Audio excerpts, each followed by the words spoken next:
माँ की कहानियों का जादू। गांव में एक छोटे से घर में रहने वाला 8 वर्षीय अंशु को कहानियों का बहुत शौक था। वो अपनी माँ सीमा को रात में रोज एक कहानी सुनाने के लिए कहता। सीमा, जो एक गृहिणी थी, दिन भर घर के कामों में व्यस्त रहती, लेकिन रात को वो अंशु के लिए समय जरूर निकालती। अंशु के पिता एक किसान थे और परिवार की जरूरतों को पूरा करने के लिए कड़ी मेहनत करते थे। उनकी जिंदगी साधारण थी, लेकिन माँ की कहानियाँ अंशु के जीवन को रंगीन बना देती थी। हर रात सोने से पहले अंशु अपनी माँ के पास जाकर कहता, माँ, आज कौन सी कहानी सुनाओगी?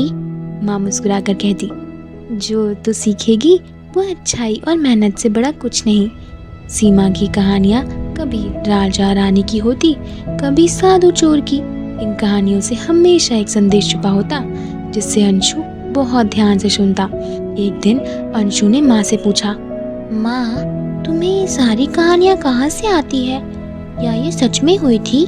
सीमा ने प्यार से कहा, बेटा, ये कहानी जीवन के अनुभवों से आती है।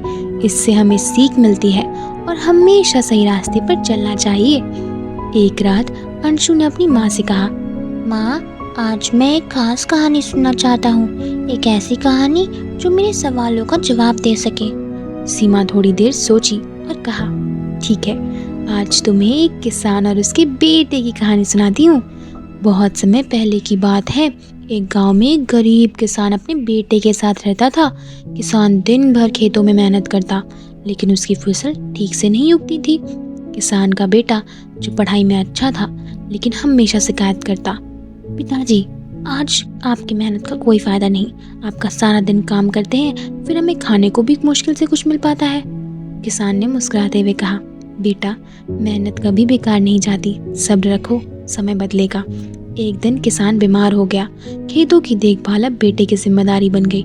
बेटे ने आंगन में ढंग से काम करना शुरू किया, लेकिन धीरे धीरे उसे एहसास हुआ कि खेतों में काम करना कितना कठिन है। उसने पूरे लगन से काम किया और फसल उगाने में सफल हुआ।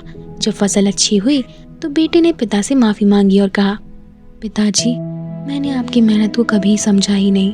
मुझे अब पता चला कि मेहनत का फल कितना मीठा होता है। कहानी सुनते ही आशु ने माँ से पूछा, माँ, क्या इसका मतलब है कि मुझे मेहनत करनी चाहिए, और पढ़ाई हो या खेल?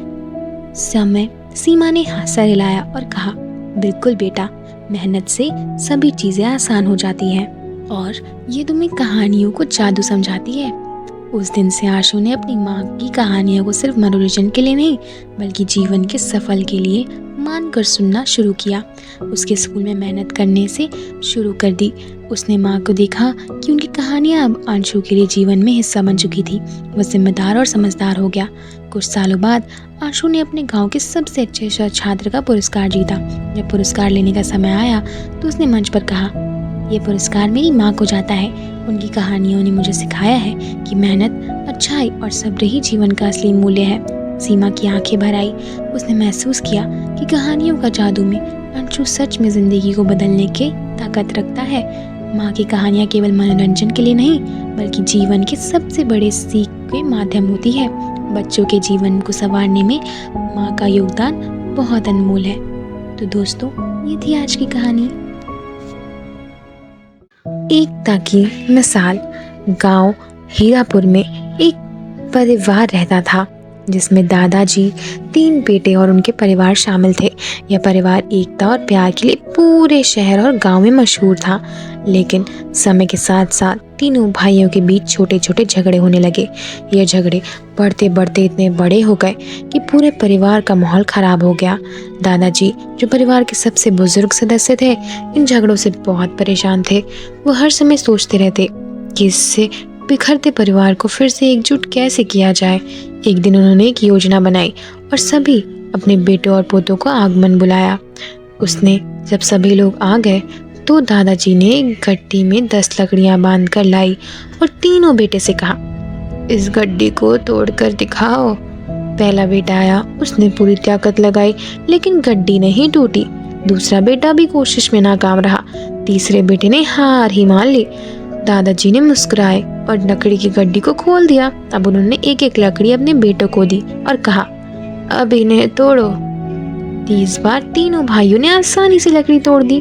दादाजी ने समझाते हुए कहा, देखो, जब लकड़ियां एक साथ थी तो उन्हें तोड़ना संभव था, लेकिन जैसे ही उन्हें अलग किया गया वैसे ही कमजोर हो गई।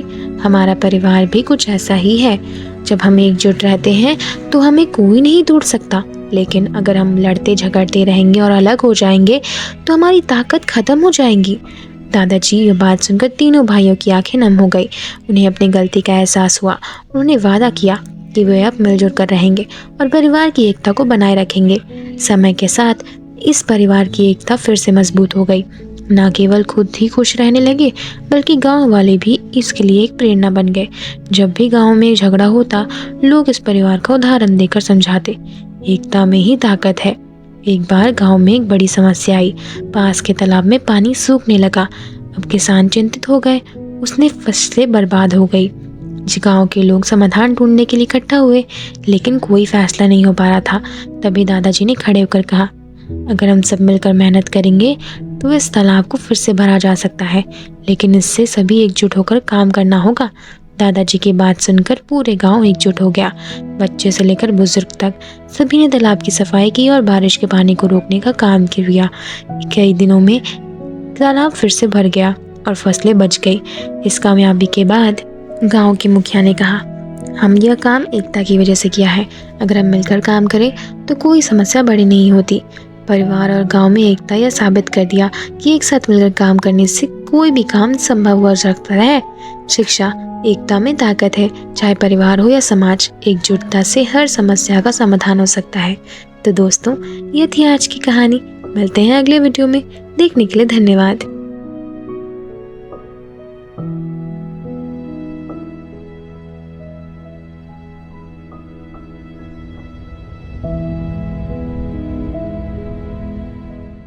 मास्टर जी की सीख।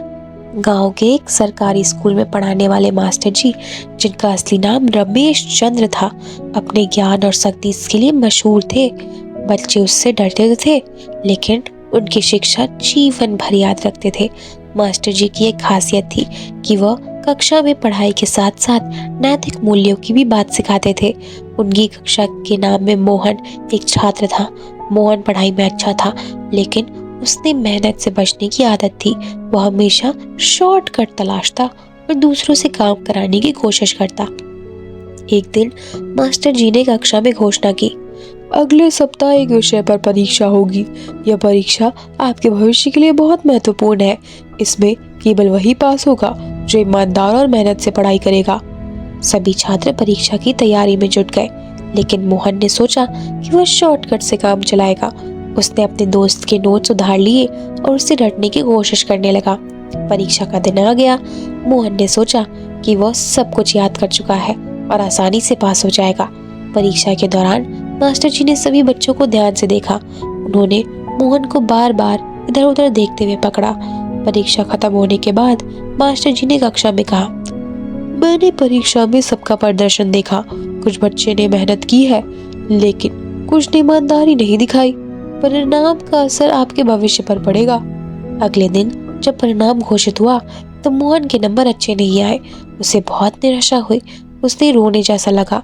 उसके मास्टर जी से कहा, मुझे समझ नहीं आता कि मैं इतना याद किया फिर भी असफल क्यों हो गया।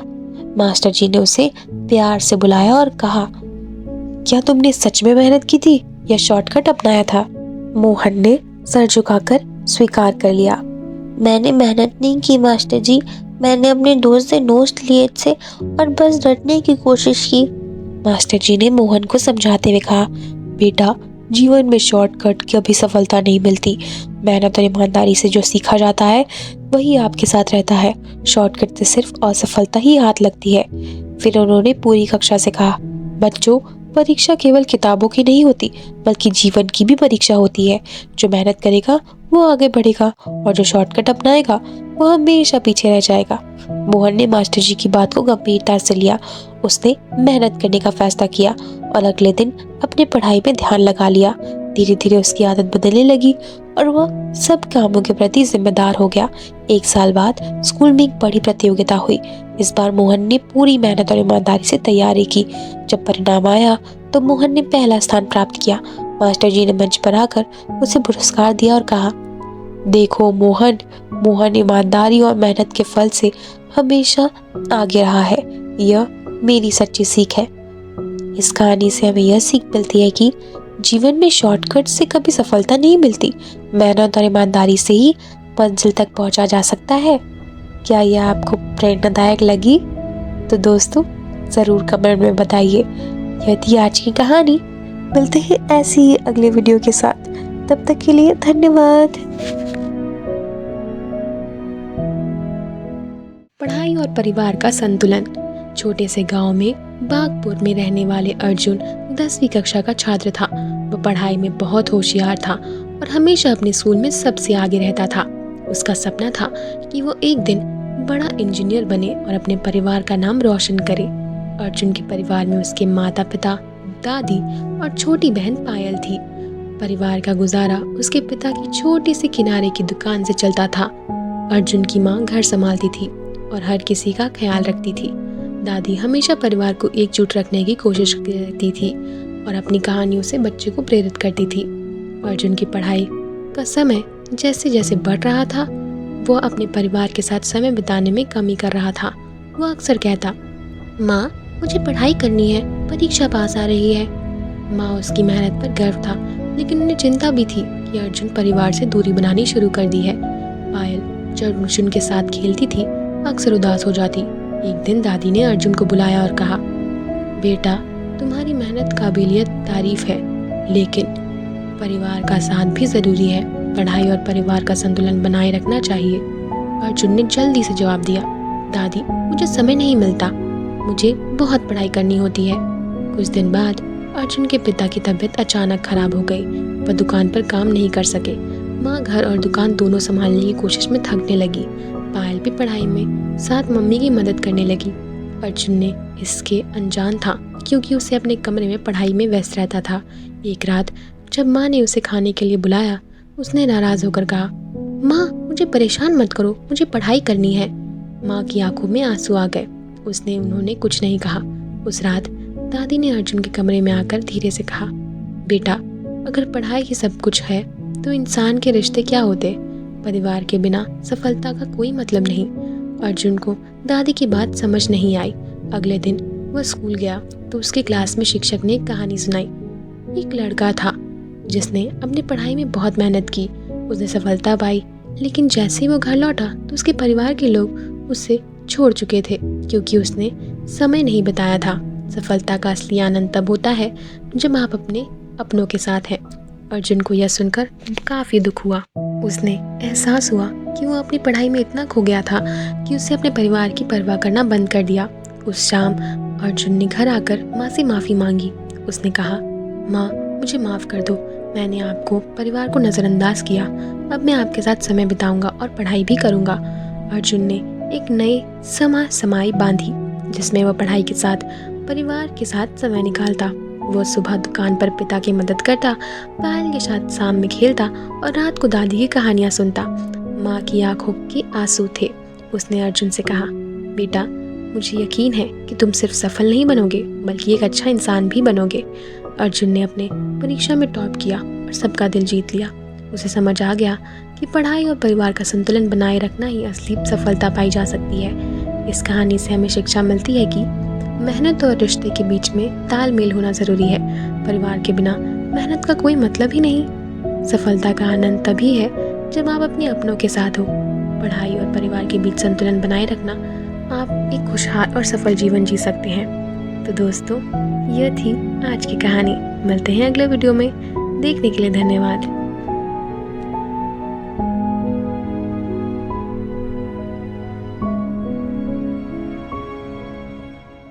परिवार का त्याग, दिल छू लेने वाली कहानी।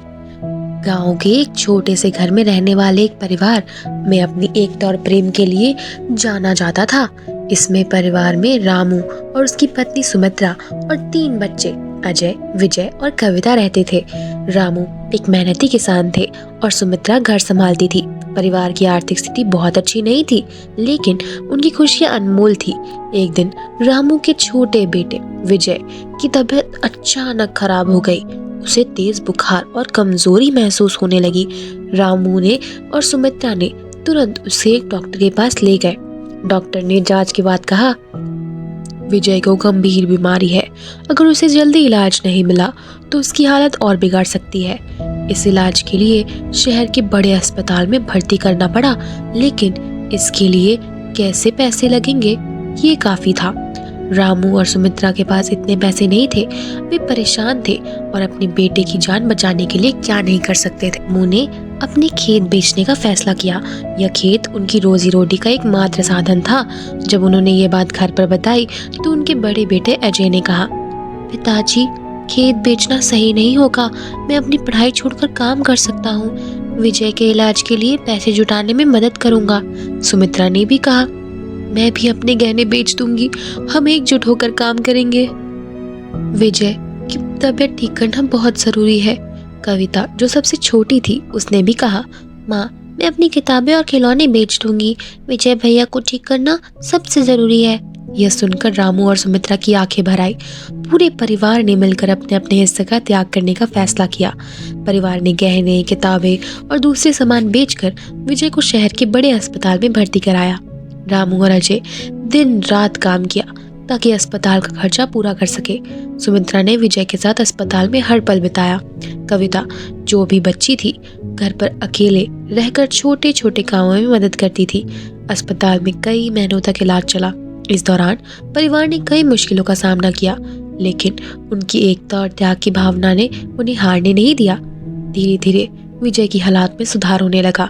डॉक्टर ने कहा, यह विजय के ठीक होने की उम्मीद, उसकी बीमारी से लड़ने की ताकत और परिवार का एक साथ प्यार है की वजह से ये सब संभव हुआ है।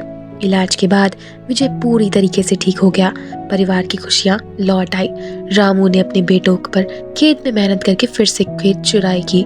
उसके बाद विजय ने अपनी पढ़ाई दोबारा शुरू की और कविता ने भी अपनी नई किताबें खरीद ली। इस घटना ने पूरे परिवार को सिखाया कि परिवार एकजुट होता है तो कोई भी समस्या बड़ी नहीं होती। गांव के लोग इस पूरे परिवार की कहानी सुनकर बहुत प्रभावित हुए। उन्होंने इस परिवार का त्याग नाम दिया। यह पूरे गांव के लिए एक मिसाल बन गया कि प्यार, त्याग और एकता में हर मुश्किल को हराया जा सकता है। शिक्षा, परिवार का त्याग और एकता की जीवन की सबसे बड़ी शक्ति है। हम सब मिलकर काम करते हैं तो दूसरे के लिए त्याग करते हैं तो हर समस्या का समाधान मिल सकता है। कैसी लगी आपको कहानी? मैं आशा करती हूँ कि अच्छी लगी होगी। मिलते हैं ऐसी ही नई स्टोरी के साथ। तब तक के लिए धन्यवाद। हेलो प्यारे दर्शकों, स्वागत है आपका हमारे चैनल पर। आज मैं आपके लिए लाई हूँ एक अद्भुत कहानी जिसका टाइटल है सच्चा दोस्त कौन, दिल को छू लेने वाली कहानी। गांव के एक छोटा सा लड़का रोहन 5वीं कक्षा का छात्र था। वह पढ़ाई में तो औसत था, लेकिन दिल का बहुत साफ और दयालु था। उसके 2 सबसे अच्छे दोस्त थे, मोहन और सोहन। तीनों साथ खेलते, हंसते और अपनी जिंदगी का हर पल खुशी से जीते। एक दिन स्कूल में उनकी कक्षा के शिक्षक ने कहा, बच्चों, दोस्ती बहुत अनमोल होती है, लेकिन एक सच्चे दोस्त की पहचान कैसे होती है, ये सबसे बड़ा सवाल है। रोहन, जो हमेशा मासूम सवाल पूछने वाला था, उसने उत्सुकता में पूछा, गुरुजी, सच्चा दोस्त कौन होता है? शिक्षक ने मुस्कुराते हुए जवाब दिया, इसका जवाब तुम्हें अपनी जिंदगी में एक दिन खुद ही मिल जाएगा। मोहन बहुत चतुर और चालाक था। वह अपने फायदे के लिए दूसरों को इस्तेमाल करना जानता था। वहीं सोहन थोड़ा आलसी लेकिन मजाकिया स्वभाव का था। दोनों दोस्त रोहन को बहुत पसंद करते थे, लेकिन उनके व्यवहार में ईमानदारी की कमी थी। कुछ महीनों बाद स्कूल में वार्षिक परीक्षा का समय आया। रोहन ने खूब मेहनत की, लेकिन वह गणित के कुछ सवालों में फंस गया। उसने सोहन और रोहन से मदद मांगी। मोहन ने कहा, रोहन, मैं तुम्हारी मदद जरूर करूंगा, लेकिन तुम मुझे अपने नोट्स दे दो। सोहन ने कहा, मैं तो खुद पढ़ाई में कमजोर हूँ, तुम्हारी मदद क्या करूंगा। रोहन को यह सुनकर थोड़ा बुरा लगा, लेकिन उसने अपने नोट्स खुद दे दिए, यह सोचकर कि वह सच्चा दोस्त है और बदले में उसकी मदद करेगा। परीक्षा का दिन आया। मोहन ने रोहन को कोई मदद नहीं की, बल्कि उसने रोहन से दूर रहना शुरू कर दिया, क्योंकि अभी उसकी जरूरत नहीं थी। सोहन ने परीक्षा के बाद रोहन से मजाक उड़ाते हुए कहा, तुम्हें मदद मांगने की आदत है, खुद कुछ क्यों नहीं करते? रोहन बहुत आहत हुआ। उसने महसूस हुआ कि दोनों दोस्त सिर्फ फायदे के लिए उसके साथ थे। परीक्षा के नतीजे आने के बाद रोहन का परिणाम औसत रहा। वह उदास था कि स्कूल के बगीचे में वह अकेले बैठा हुआ था। तभी उसका एक सहपाठी अनिल, जो आमतौर पर चुपचाप रहता है, उसके पास आया। अनिल ने पूछा, रोहन क्या हुआ, तुम उदास क्यों हो? रोहन ने सब कुछ अनिल को बता दिया। अनिल ने हौसला देते हुए कहा, दोस्ती का मतलब सिर्फ एक साथ खेलना या मजाक करना नहीं। सच्चा दोस्त वह होता है जो तुम्हारे बुरे वक्त में तुम्हारा साथ दे। उस दिन से अनिल ने रोहन को पढ़ाई में मदद करनी शुरू की। वह उसे हिम्मत देता और हर समय साथ खड़ा रहता। अगले साल फिर से परीक्षा का समय आया।